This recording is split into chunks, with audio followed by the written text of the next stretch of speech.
साथियों, आज हम भगवद गीता अध्याय 2 श्लोक 5 की विवेचना करेंगे।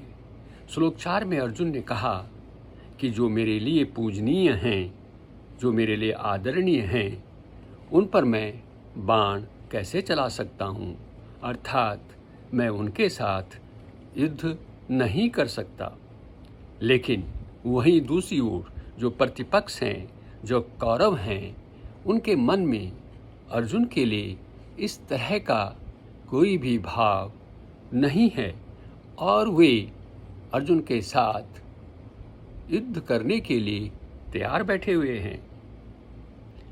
अब युद्ध न करने के लिए अर्जुन क्या कहते हैं, सुनिए यह श्लोक।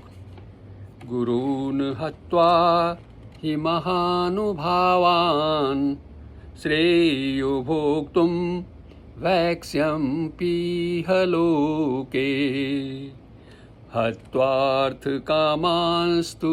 गुरूनिहैव भुञ्जीय भोगान् रुधिर प्रदिग्धान्।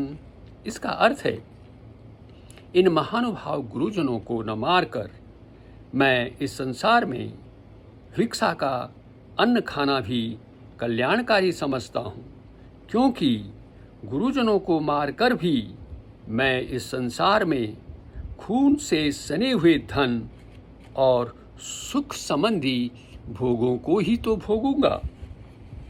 साथियों, अब हम इस श्लोक की विस्तृत व्याख्या करेंगे।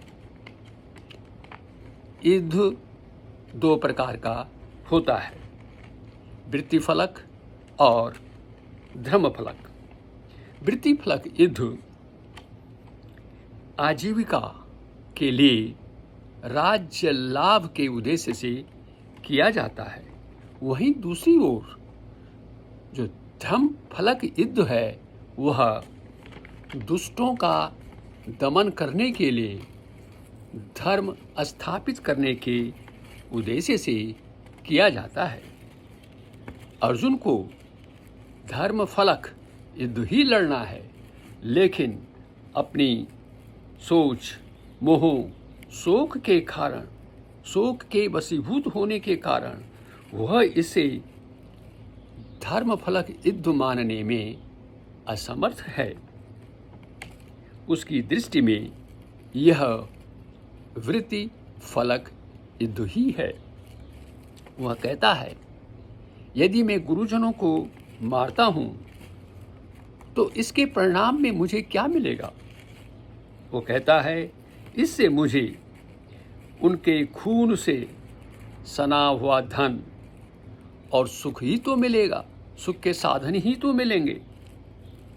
क्या मैं इस तरह के धन और सुख संबंधी साधनों से कभी आनंद उठा पाऊंगा?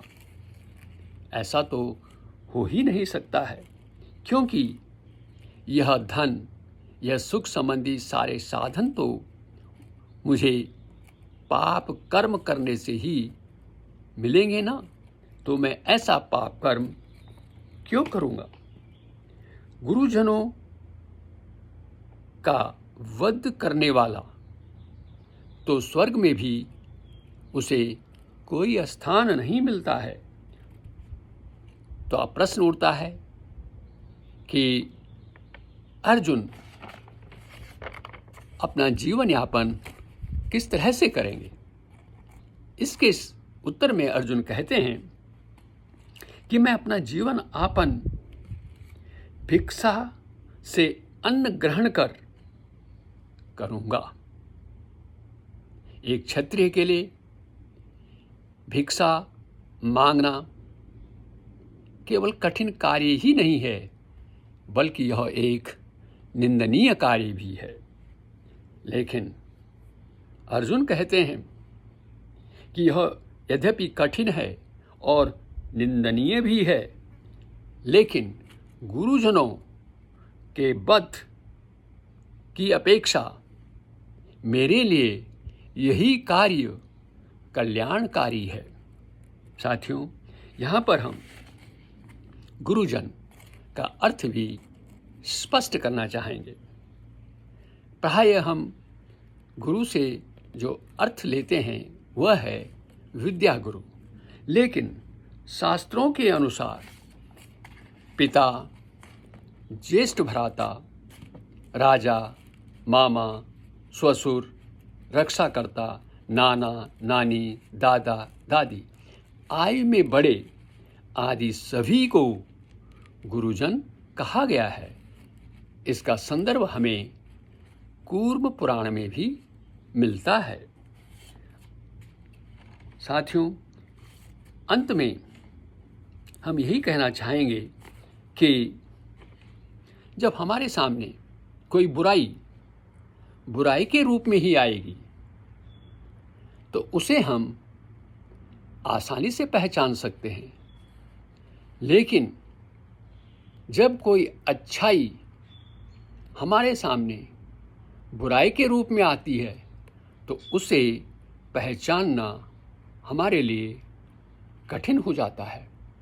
जैसा कि आप जानते ही हैं कि माता सीता के सामने रावण एक साधु के रूप में अर्थात एक अच्छाई के रूप में आया था और वह उसे पहचान नहीं सकी।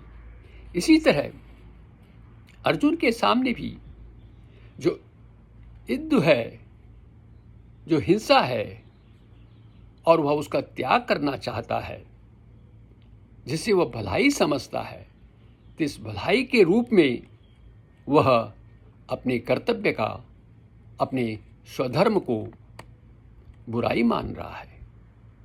तो अच्छाई के रूप में उसे अपनी बुराई लग रही है, अपने कर्तव्य त्याग का, और अच्छाई क्या लग रही है?